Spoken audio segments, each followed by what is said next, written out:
Hi, and welcome to another edition of Jules Voto's Photo Focus. So you want to get into photography. Now you have a cell phone, of course, and you've taken a lot of pictures with your cell phone, but you want to get more serious. You want to buy a real camera, a camera with interchangeable lenses. So you have really two general choices here, either film or digital. So I'm going to give you the pros and cons of each and help you make that decision.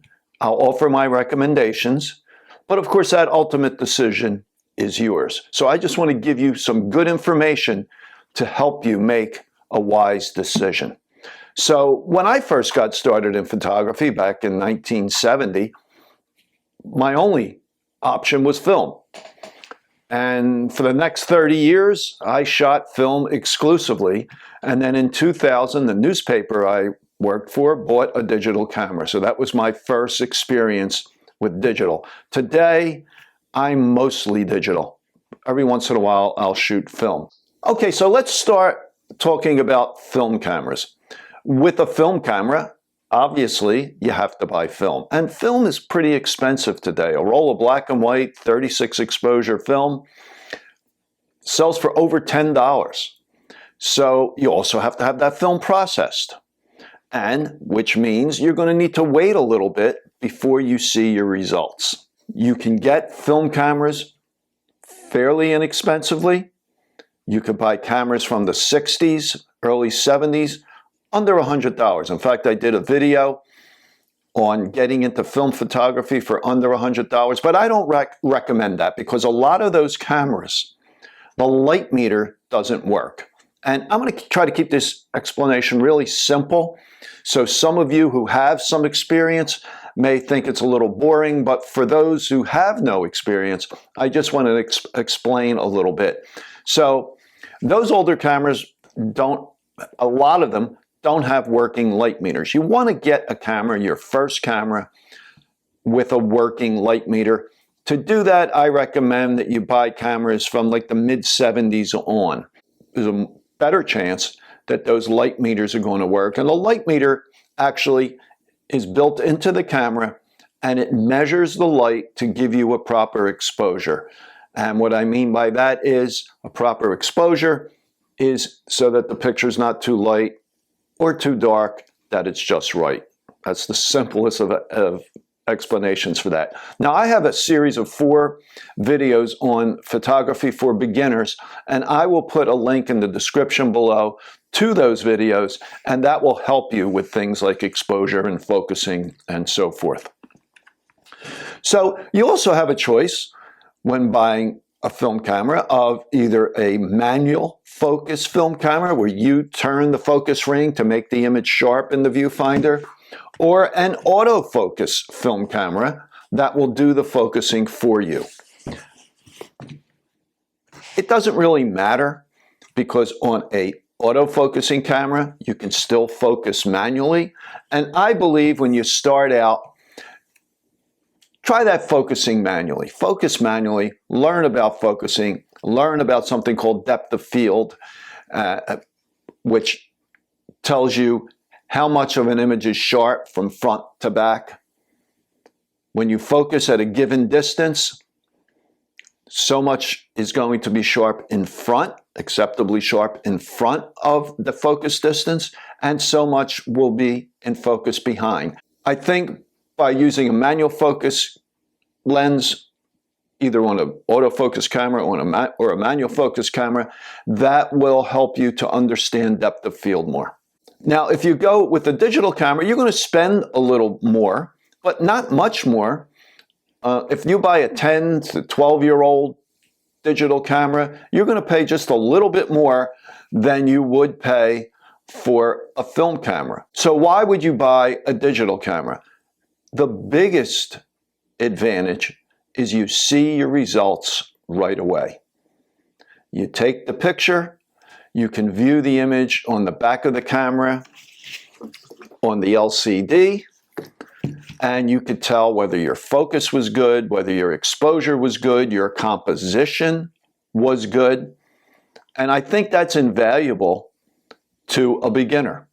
Also, once you get past the initial cost, it doesn't cost you anything to take digital pictures. You press that shutter release, the image is recorded to an SD card or a CF card in the camera, a memory card. And then when you're done taking pictures, you could either plug the camera into your computer using a USB, or take that card out of the camera, put it into a card reader, connect it to your computer, and you could view your images. You can also alter those images. You could correct for exposure mistakes. You could crop them easily. With film, in order to work on those pictures in your computer, you would need to have them scanned. Many labs today, if you send your film into them for processing, they will email you back with a link to all your images that they have scanned, and then send you back your film, or they will send you a memory card or something with all your images on them. And then you can just plug that into your computer. But digital makes it so much simpler, and that big advantage, especially when you're learning, when you're not sure of what you're doing, you can just look at the image on the back of the LCD to see how you've done. Now, all digital cameras are autofocus cameras, but again, you have the option to override that autofocus and focus manually.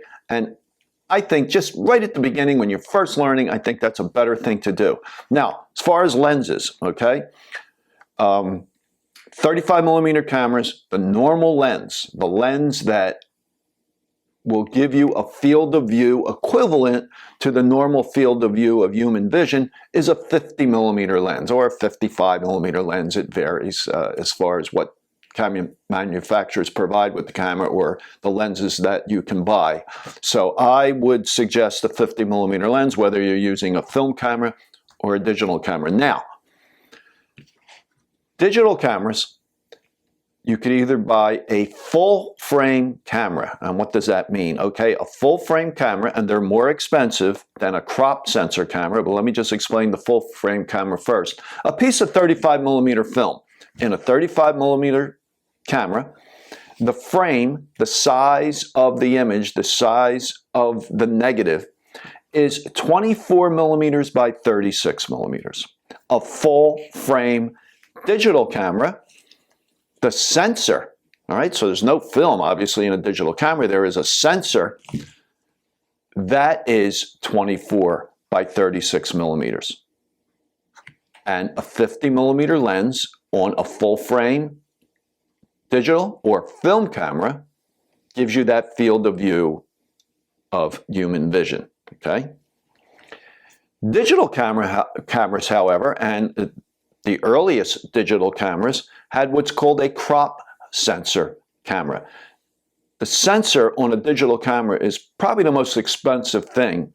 And when we first got started with digital cameras in the, I guess the late 1990s, they were crop sensor cameras. And Nikon's camera, the first digital that I use, a Nikon D1, had a sensor that was 23.5 millimeters by 15.7 millimeters. So it was much smaller.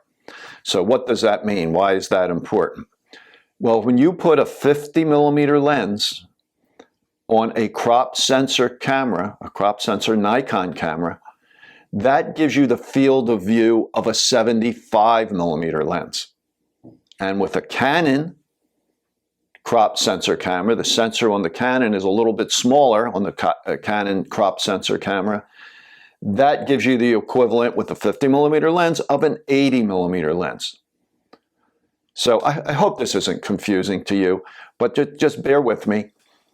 So if you got a crop sensor camera, if you bought a crop sensor camera, such as this Nikon D7100, you would want to buy a 35 millimeter lens as your standard lens, okay? And on the crop sensor camera, that would give you the equivalent of like a 52 millimeter lens as far as that field of view. Okay?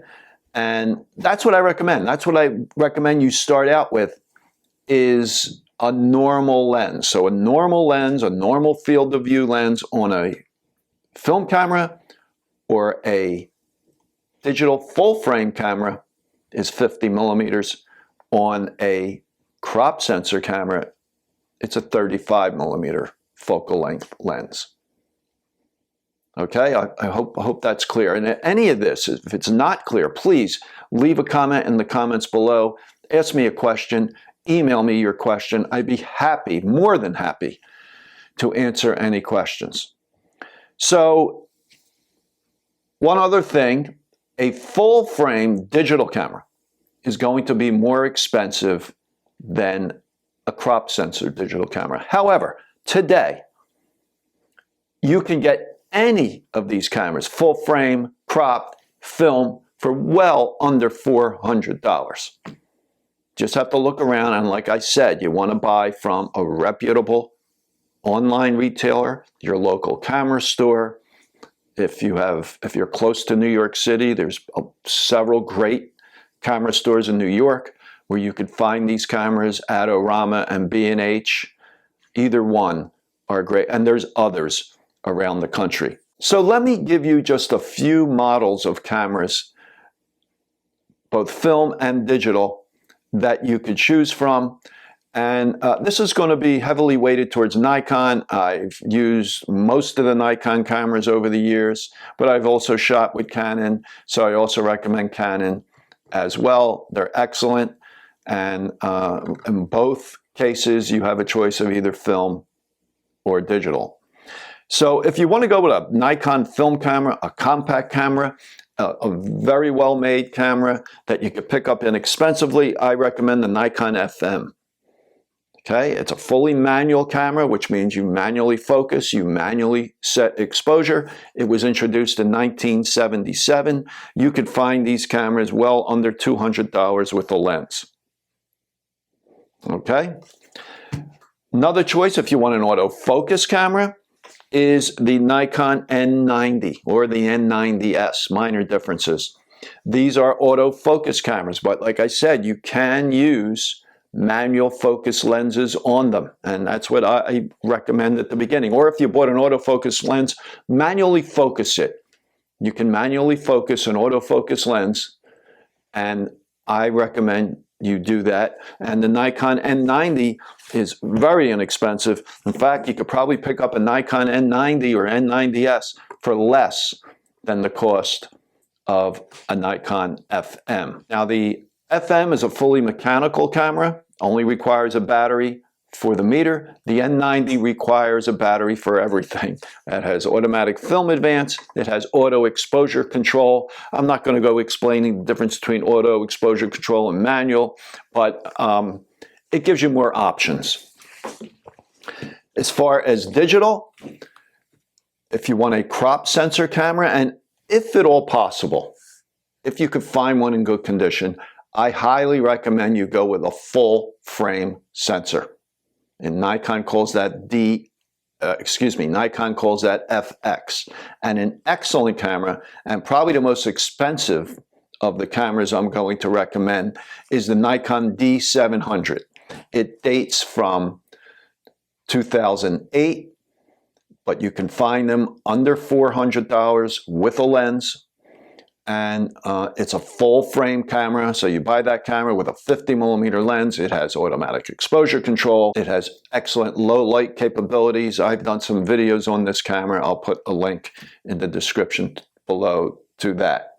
Now, another camera I recommend if you're going to go with a DX, a crop sensor camera, is the Nikon 7100. This camera dates from 2013. It's an excellent camera, but it is that crop sensor, so I would lean towards the full frame sensor. Another couple cameras I'm going to recommend is the Canon FD from 2005. That is a full frame sensor camera, and you could pick up an inexpensive 50 millimeter 1.8 lens for that. I highly recommend that camera. I owned that camera at one time. It's excellent. And then a few years later, in 2008, they came out with the 5D Mark II. some improvements. Also a full frame camera, which gives you excellent results. So what is my recommendation? I believe you should go with the digital camera. The price difference isn't that much. In the long run, you're going to save a lot of money with the digital camera because you don't have to worry about buying film and processing it. It's going to allow you to see your results immediately and make any corrections. And, you know, one thing you can do is once you get that digital camera is just take some pictures around the house, practice focusing, check the results. Is it sharp? Play around with exposure, experiment. Are your exposures good? Does it look good? Play around with composition, try different things, and you see your results instantly. I think that's invaluable to someone just starting out, rather than taking a bunch of pictures, getting the film back, getting your scanned images back, and then trying to decide. Also, all the information, your settings on your camera, are recorded along with each digital image. There's information, it's not on the picture, but it's in the digital file that you can see on your computer, so you will know what your shutter speed was, what your aperture was, your lens opening, what lens you used. So that is invaluable as well. When I first started out, I would take a sheet of paper and write down, you know, frame number 1 was this setting, frame number 2, and so forth. So it makes it much easier with the digital camera. And if you like film, if you know some people who are shooting film and you want to get into film, you could always get into film later. Okay, so I hope I've helped you to make a good decision. Let me know what you think. Let me know if you have any questions. As I said earlier, I'd be more than happy to help you make a choice. So I hope you enjoyed this video. If you did, please give it a thumbs up and subscribe to my channel. I publish a new video every Monday morning and Wednesday morning at 11 a.m. Eastern Time.